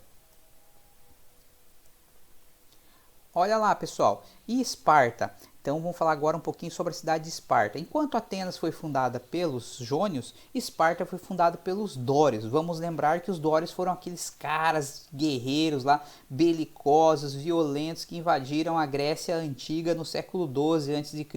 e promoveram inclusive a primeira diáspora, né, a primeira dispersão grega. Eu esqueci de falar da segunda, ainda está em tempo, né? Eu falei que tinha tido duas diásporas lá na Grécia Antiga. A primeira diáspora foi então promovida pelos dórios, onde muita gente fugiu, foi para as cidades da Ásia Menor, para as ilhas do Mar Egeu, fugiu dos dórios. Então foi a primeira dispersão grega. E a segunda dispersão dos gregos lá na antiguidade, ela foi durante o período ali do período arcaico, quando se formaram as polis gregas e surgiu a propriedade da terra privada, né, a propriedade privada da terra. E muita gente procurou então terras em outros lugares. Então houve uma dispersão grega ali, inclusive muitos gregos migraram para a Península Itálica. Na Itália tem cidades, principalmente do sul da Itália, que foram fundadas por gregos dessa segunda diáspora, ou seja, dessa segunda dispersão. Fugiram então da Grécia Antiga por conta da propriedade privada da terra, da escravidão por dívida, essas coisas, e esses caras então procuraram novas terras, novos lugares para a sua sobrevivência. E aí então houve a segunda dispersão, a segunda diáspora grega. Então os dórios eram aqueles guerreiros. E a cidade de Esparta foi fundada pelos dórios, ali na península do Peloponeso, local que era habitada primordialmente por dórios. Então o sul da península balcânica, onde fica a península do Peloponeso, foi habitada primordialmente por dórios.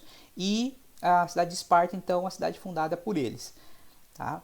E os dórios, então, que eram grandes guerreiros, então se Atenas a gente pode dizer que em uma palavra significava política, Esparta em uma palavra significava guerra. Eles eram guerreiros, eram soldados profissionais, são reconhecidos até hoje como os maiores guerreiros, ou estão entre os maiores guerreiros do mundo, da história, de todos os tempos, né? Da Grécia Antiga, certamente eles eram reconhecidos como os grandes guerreiros.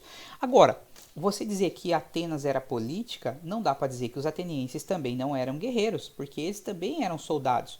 E, inclusive, muito bons soldados. A gente vai ver um pouquinho para frente. E a mesma coisa pode dizer sobre Esparta. O fato de dizer que os espartanos eram guerreiros, eram os grandes soldados da Grécia Antiga, não significa que eles não tivessem política. Então vamos falar um pouquinho primeiro aí sobre o sistema político espartano, né? Na política espartana havia os esparcíatas, que eram os descendentes dos dórios, que o similar de Atenas seriam os cidadãos, né? Então, os cidadãos espartanos eram chamados de esparcíatas, homens maiores de 18 anos, descendentes dos dórios. Lá, entre os espartanos, havia uma diarquia, ou seja, eles tinham dois reis. Esses dois reis, cada um deles tinha funções militares, funções executivas, mas eles também eram chefes políticos, militares e religiosos. Então eles acoplavam também a questão religiosa, além das funções militares e executivas. E por que dois reis? É porque os espartanos tinham a seguinte visão. Precisava de dois reis basicamente por dois motivos. O primeiro deles é que com dois reis, um limitaria o poder do outro e ninguém ficaria com tantos poderes acumulados. Segundo, com dois reis, um rei ficaria encarregado da guerra externa, né? Enquanto o outro cuidaria da polis. Então, normalmente eles estavam em guerra e não raro o próprio rei comandava o exército. Então, enquanto um rei estava na frente de batalha, o outro rei estaria cuidando da polis, inclusive para liderar tropas de defesa caso a cidade fosse invadida nesse período por algum povo. Então, por isso, dois reis. Então, a diarquia, tá? Eles também tinham algumas assembleias. Por exemplo, eles tinham os éforos. Quem eram eles? 5 magistrados. Um para cada tribo, que significa que Esparta também era dividida em tribos como Atenas, mas eram 5 apenas. Então tinha 5 magistrados, 5 éforos. Eles eram eleitos por uma assembleia chamada de Ápela. Tá? Esses 5 magistrados, esses 5 éforos, normalmente eram pessoas mais velhas, pessoas que tinham muita importância, eram muito respeitadas nessa sociedade, mas que não eram tão velhos ainda. Então eram 5 magistrados e eles ficavam logo abaixo dos reis, digamos, inclusive influenciavam diretamente as decisões dos reis. Havia também uma instância chamada Gerúsia, que era um conselho formado por 28 anciãos, 28 homens que tinham mais de 60 anos. Era a instância máxima de poder em Atenas. Em última análise, esses caras davam a última palavra, né, em termos de decisões políticas. Eles eram muito respeitados, porque, vamos pensar, numa sociedade de guerreiros, de soldados profissionais, a expectativa de vida deles era muito baixa. Eles eram incorporados ao exército ali entre os 17 e 18 anos de idade, e a partir daí a vida deles virava guerra. Então a chance deles morrerem cedo era muito grande. Então quem sobrevivia a mais de 60 anos de idade, cara, esse cara merecia um prêmio. Então ele era recompensado com esse respeito, essa respeitabilidade muito grande. Então esse conselho chamado Gerúsia só podia ser composto por 28 anciãos com mais de 60 anos de idade. E havia a Ápila, que era a mesma que escolhia os éforos, né? A Ápila era a Assembleia do Povo e ela era composta por esparcitas, ou seja, cidadãos espartanos descendentes dos dórios entre 30 e 60 anos de idade. Por que entre 30 e 60? Porque pelo menos até os 30 anos de idade, a principal função do homem espartano era a guerra. Então até os 30 ele estava engajado diretamente no exército e a grande função dele era guerrear. Depois dos 30, sobreviveu até os 30, agora tem direito de participar da Assembleia do Povo, de participar da política espartana. Até os 60. E aí depois dos 60, ou compunha a Gerúsia ou se aposentava mesmo, né? Então essa era a Assembleia do Povo, a Ápela, galera. Não que os homens entre 30 e 60 anos de idade não guerreassem mais, não é isso. Inclusive, nos momentos mais difíceis, quando era necessário, realmente esses homens entre 30 e 60 anos eram convocados e iam para a guerra também. Mas agora eles também têm direito de participar da vida política, mais diretamente, né? E o exército, o exército composto por espartanos entre 17 e 30 anos de idade, 17, 18, né? 30 anos de idade. Esse era o grosso do exército espartano. Aqui nós temos um esqueminha, então, tentando exemplificar, resumir como é que era o sistema político espartano. Então nós temos aqui os reis, são 2, ambos têm funções militares, políticas e religiosas, ambos dirigem, portanto, o exército, né, e o culto religioso, né. Auxiliando os reis, nós temos os 5 éforos, aqueles 5 caras que eram eleitos pela Ápila, por essa Assembleia dos Cidadãos, formada por cidadãos entre 30 e 60 anos de idade, e tinha a Gerúsia também, que influenciava diretamente as decisões reais aqui, formada por 28 anciãos com mais de 60 anos de idade. Na sociedade espartana também é importante dizer que tinha pessoas que eram livres, porém não eram considerados descendentes dos espartanos, os dórios, né? Então não eram esparcíatas, eles eram chamados de periecos, eram normalmente estrangeiros que não tinham direitos políticos, se dedicavam a outras atividades. O fato interessante é que os periecos, apesar de não terem direitos políticos e não serem espartanos, quando era necessário, eles também eram obrigados a servir ao exército. E finalmente a última classe social aqui da cidade de Esparta era formada pelos ilotas. Os ilotas eram os escravos espartanos, que não tinham quaisquer direitos políticos. Aliás, eles eram inimigos dos espartanos duas vezes. Não só porque eram capturados nas guerras, eram prisioneiros de guerra, mas os ilotas também eram inimigos dos espartanos porque causavam muitos problemas na cidade de Esparta, faziam rebeliões e tal, então os espartanos os viam como inimigos. Aliás, é importante que não era só isso, passava disso, né? Na Grécia Antiga como um todo, e aí vou destacar a cidade de Esparta, mas não era só em Esparta que isso acontecia, o escravo ele era considerado uma mercadoria, uma propriedade e uma ferramenta viva de trabalho. O que significa ser uma ferramenta viva de trabalho? Significa que eles eram considerados seres vivos, mas não eram considerados seres humanos, então eles eram desumanizados. Uma vez tendo se tornado um escravo, a pessoa era desumanizada, ela perdia a condição de ser humano. Ela era tratada e era reconhecida como uma ferramenta, como qualquer outra, porém viva. Só isso, ela era viva, mas não passava de uma ferramenta, então ela era desumanizada. Por isso, para um espartano, a escravidão era a humilhação extrema. Os espartanos não admitiam para si serem escravizados. Disse que um espartano preferia morrer na guerra, que é o que eles chamavam de a bela morte, do que ser tornado um escravo. Dizem que os familiares preferiam receber a notícia de que o ente querido havia sido morto na guerra do que receber a notícia de que ele havia sido capturado por um povo inimigo, né? Para os espartanos, a bela morte, portanto, era morrer num confronto com o inimigo e ser carregado em cima do seu escudo pelos seus companheiros de volta para casa, para ser sepultado e tal. Então, essa era a bela morte para os espartanos. Mas, em geral, na Grécia Antiga, então, a grande característica sobre a escravidão era essa: os escravos eram desumanizados e viravam ferramentas vivas de trabalho. Agora, tem um termo aqui que a gente não pode confundir. Então, dois termos, né? Periecos, então, eram os estrangeiros sem direitos políticos em Esparta. Mas em Atenas, os estrangeiros também não tinham direitos políticos e eles existiam. Só que era um termo bem parecido com esse aqui. Como é que se chamavam os estrangeiros lá em Atenas mesmo? Metecos, galera. Então em Atenas eram os metecos, em Esparta os periecos. Então para não confundir uma com a outra aí. E outro termo que é comum as pessoas confundirem é o termo ilota, que eram os escravos espartanos, com o termo oplita, que é com H também, que eram os soldados espartanos, que eram aqueles que compunham o exército. Então vou repetir: ilota é o escravo espartano e oplita é o soldado espartano, tá? Para não confundir esses termos aí. E aqui nós temos um mapa, então, mostrando a localização da cidade de Esparta. Esse mapa é bem interessante. Então, o extremo sul ali da Península Balcânica é onde ficava a cidade de Esparta. A cidade de Esparta está aqui, ó, onde tem esse quadradinho aqui, então a cidade de Esparta.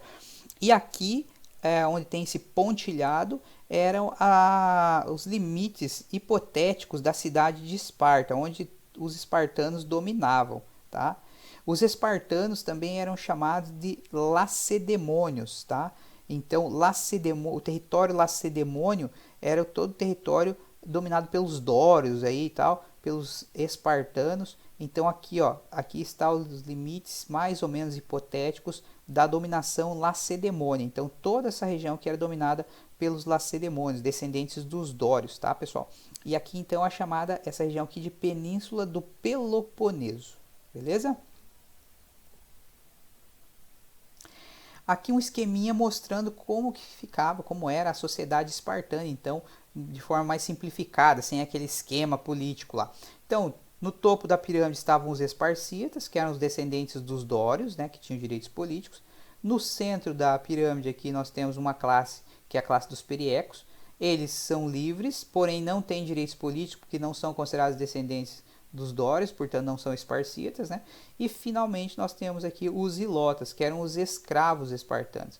Uma característica importante da Grécia Antiga também em relação aos escravos, não só para a cidade de Esparta, mas para as cidades gregas em geral, é que os escravos não eram a maioria da população. Quando a gente faz uma representação aqui em forma piramidal, a primeira intenção é mostrar que essa classe que está na base da pirâmide é que está na pior condição, vamos dizer assim, em termos políticos, em termos econômicos e tudo mais. Mas não é só isso. Normalmente a base da pirâmide é onde se concentra o maior número de pessoas. Então, essa aqui não representaria muito bem a sociedade espartana, cuja maioria era formada por pessoas livres, esparcíatas mesmo, né? Descendentes dos dórios, cidadãos espartanos. Mas eles tinham escravos sim, só que não eram a maioria da população. O que significa que boa parte do trabalho em Esparta era feito por escravos, mas eles formavam um número em termos de população que era menor do que o de pessoas livres, tá? Então eles não eram maioria da população. Aliás, na antiguidade, o único lugar onde os escravos foram maioria da população foi em Roma, foi na Roma antiga. E aqui aquela imagem que eu mostrei no início, que estava na capa lá, a imagem representando soldados espartanos no século V a.C. Opa, tá acabando a bateria, vamos ver se dá tempo de terminar esse slide aqui. Tá? Soldados espartanos então estão representados aqui nessa imagem, uma pintura do século V a.C. E algumas características podem ser tiradas dessa fonte iconográfica, dessa fonte histórica não escrita. A gente vê que os soldados espartanos usavam ali uma proteção na cabeça, uma espécie de elmo.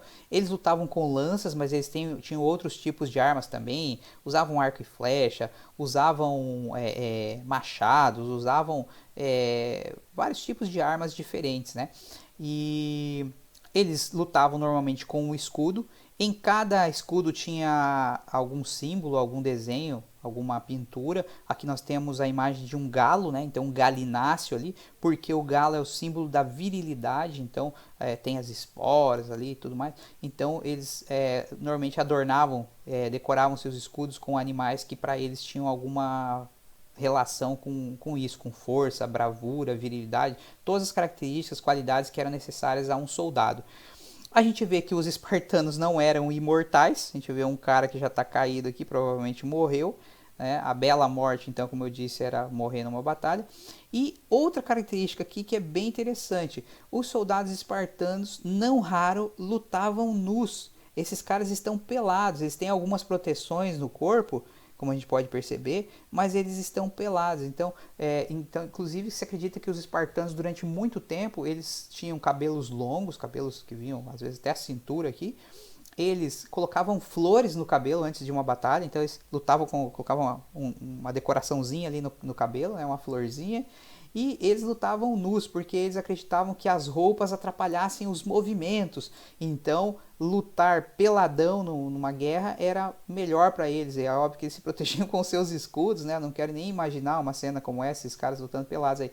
Mas, então eles lutavam nus com flores nos cabelos longos e, claro, se protegiam com seus escudos. Os espartanos acreditavam então que era essencial que um espartano protegesse ao outro. Cada escudo protegia o companheiro imediatamente ao seu lado.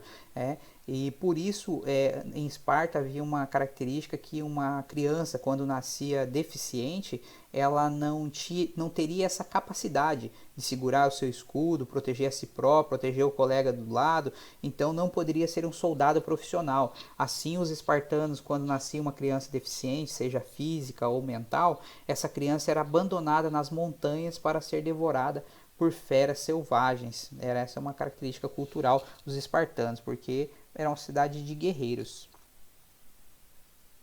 E a educação em Esparta? Então vamos ler um textozinho parecido com aquele que eu li sobre a cidade de Atenas. Vamos ver aqui então sobre a cidade de Esparta. Educação para os espartanos era a aprendizagem da disciplina. Os espartanos preparavam seus cidadãos desde a infância para se tornarem guerreiros. Admitiam que suas crianças enganassem e roubassem. Se fossem pegas em flagrante, no entanto, elas recebiam surras violentíssimas em público. Dos 7 aos 18 anos, os meninos ficavam aos cuidados de um pai idônomo. De todo esse período, uma parte, dos 12 aos 15 anos, aprendiam letras, cálculos e cantavam hinos patrióticos. Todo o resto visava prepará-los para a guerra. Aos 12 anos, deixavam de usar a túnica, vestindo apenas um manto para todo o ano. Eram raspados por completo. Habituavam-se a caminhar descalços e a jogar completamente nus. Tomavam banhos apenas em certos dias do ano. Dormiam em conjunto, sobre esteiras que eles próprios preparavam, quebrando com as mãos as extremidades dos juncos que cresciam ao longo do rio Eurotas. No inverno, juntavam cardos, planta que libera algum calor aos juncos de seus leitos.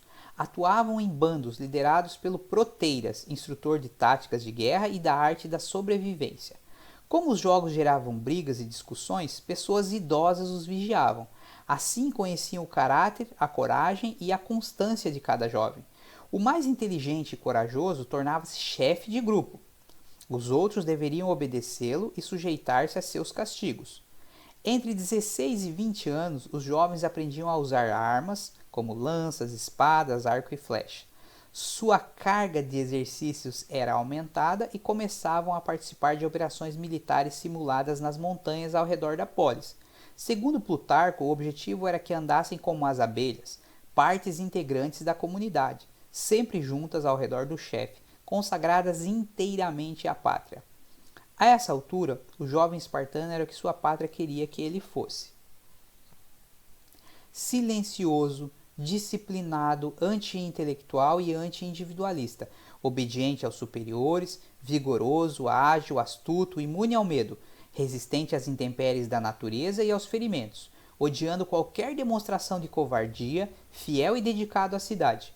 Ao término da preparação, eram incorporados ao exército.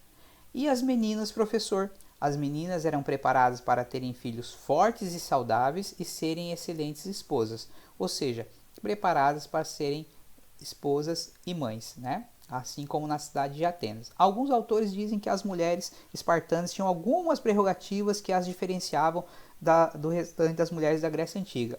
Alguns chegam ao exagero de dizer que elas tinham quase igualdade com os homens. Não, é uma sociedade patriarcal também, a sociedade espartana. Talvez as mulheres espartanas tivessem algum direito, algum privilégio a mais ali, mas muito pouca coisa. Dizem que, por exemplo, as mulheres espartanas podiam exercitar-se em público ao ar livre. Eu não vejo grande vantagem nisso, mas é que elas precisavam estar muito bem fisicamente para poderem dar à luz filhos fortes e saudáveis que seriam soldados profissionais no futuro. Então tinha que ter muita saúde, né, pessoal? Algumas curiosidades aí sobre esses textos. Então vamos ver lá. O que a gente pode perceber, uma característica aqui, uma curiosidade, é que eles admitiam que as crianças enganassem e roubassem, mas se fossem pegas, elas recebiam surras violentíssimas em público. Por que isso? Porque os espartanos, quando atacavam uma cidade inimiga, um povo inimigo, eles faziam o saque, eles faziam os espólios da guerra, né? A pilhagem, e portanto tinha que ser ágil, tinha que ser rápido, não podia ser pego, né?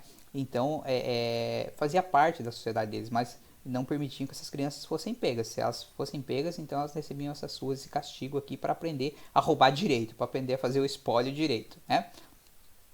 O paidônomo é uma espécie de tutor, uma espécie de pedagogo, assim, parecido com o que acontecia lá em Atenas também, né? E aí toda a preparação basicamente era para a guerra, né? Até os 15 eles aprendiam algumas outras coisinhas ali, mas a maior parte do tempo era voltado para a guerra. E eles jogavam jogos nus, faziam disputas nus, por quê? Porque eles guerreariam nus quando se tornassem soldados profissionais também. O que se quer de um soldado hoje? Que ele seja silencioso, disciplinado. Por que ser anti-intelectual? Anti-intelectual porque o cara que pensa muito, que reflete muito sobre as coisas, dificilmente ele vai ser um bom soldado. Como assim, professor? É que o intelectual ele tende a problematizar as questões, a entender os porquês das coisas. E o soldado ele tem que obedecer ordens, ele não tem que refletir muito sobre as questões, porque aí ele pode se desestimular com aquele conflito, com aquela guerra, pode se voltar contra a própria guerra e tudo mais. Então ele tem que obedecer ordens pura e simplesmente. Por isso ser anti-intelectual é uma característica importante. Ser anti-individualista, porque ele tem que ser do coletivo, né? Obedecer aos superiores, obedecer quase que cegamente, isso que é interessante, por isso que ser anti-intelectual é importante, porque um cara que é intelectual, ele vai ser pensador, ele vai se refletir e dificilmente ele vai ser obediente, porque ele vai discordar das regras e tudo mais, né? Tem que ser vigoroso, ágil, astuto, imune ao medo, resistente, enfim, todas características que a gente vê presentes no militarismo atual, né, pelo mundo afora, no mundo ocidental especialmente, né? Então o modelo de soldado no mundo ocidental é o modelo espartano, né? Então digamos que os espartanos influenciaram muito essa área aí que é a guerra.